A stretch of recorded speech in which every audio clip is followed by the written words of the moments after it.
preparing to get the car back on the rotisserie, finish the 4-link, and I'll have to grind off the old 4-link because it was welded in.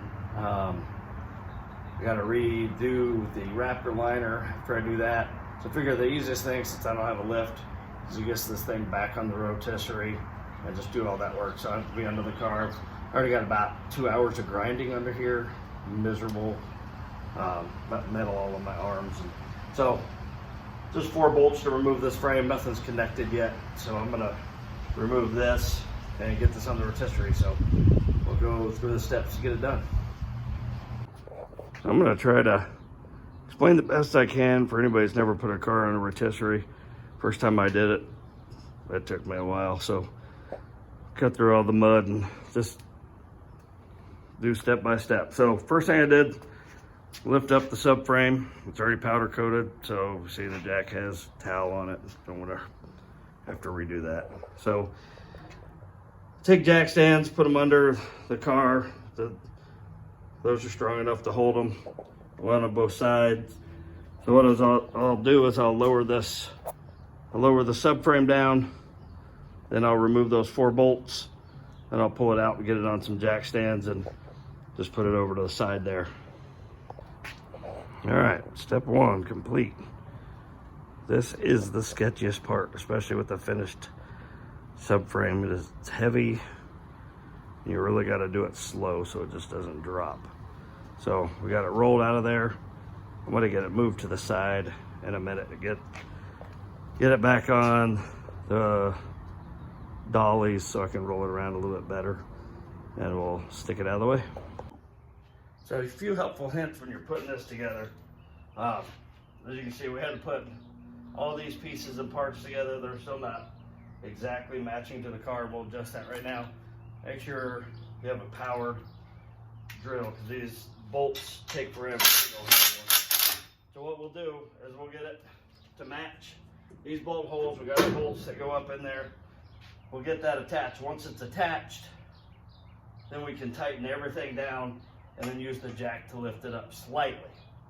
And the reason I say slightly is when we do the rear, there's a big piece of metal. I think it's a 4x4 piece of metal that goes all the way under the car, connects these and squares them up.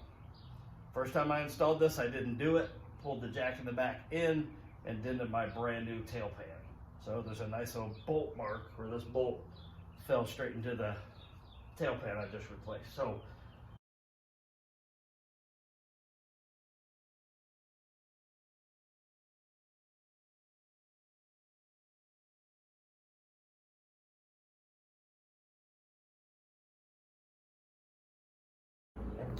we're getting ready to start the rear of the Camaro now.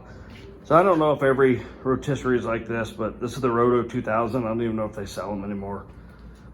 You have to get this extension right here. It goes onto the end, just bolts in, but this goes up and connects into the old rear spring mount in the frame. So it just bolts right into that. But when I first got this rotisserie, I couldn't figure it out and did some research and found out you had to buy that extra. It was like 50 bucks, but anyway, moving on.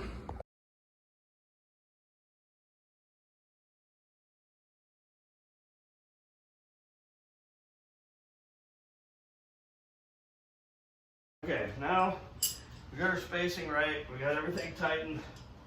Those are tightened underneath the cars. Safety is real important in case you forget to tighten these bolts or whatever. You don't want your car falling on the ground. So each one of these has a safety. These are all tightened now. So the car is totally on the rotisserie, but the important part here is I have to connect the bottom. So there's a bar that goes across the whole bottom. We got to square that all up. And once that's done, we should be able to move the car any way we want. Up on its side, flipped upside down. But that's our next thing we have to do is put the bar in that connects both stands. Thanks for joining me in my favorite place, laying on the floor under a car. So what we're gonna do first, we're gonna slide this post in as far as we can get it. You can see that's the stand there. So we'll slide this in And then there's the other stand, and we have another one that needs to slide in there. And then this connects these two together, and then we'll tighten everything down, and we should have it basically as one unit. All right, let's get this done so we can get out from under this car.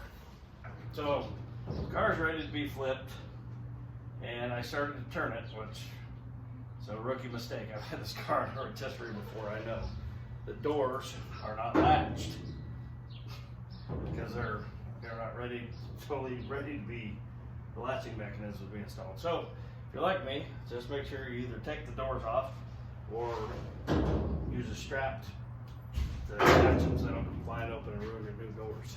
To help me flip this up and tighten it, but you see kind of, doing this 4-link here, this is the old stuff. Cutting this out and putting it in is going to be a lot easier. I mean, I guess if you have a lift that's in a couple guides, it's pretty good, but I don't have that. So I'll be able to work standing up and be able to see everything I do. And when I go to put that 4-link on, I'll flip it all the way upside down so it'll lay down in. Hopefully it'll make it a little easier. But anyway, that's installing the rotisserie, and kind of see the benefits of it. If you don't have a shop like me with the 8-foot ceiling, you're not putting a lift in here, so it's the next best thing.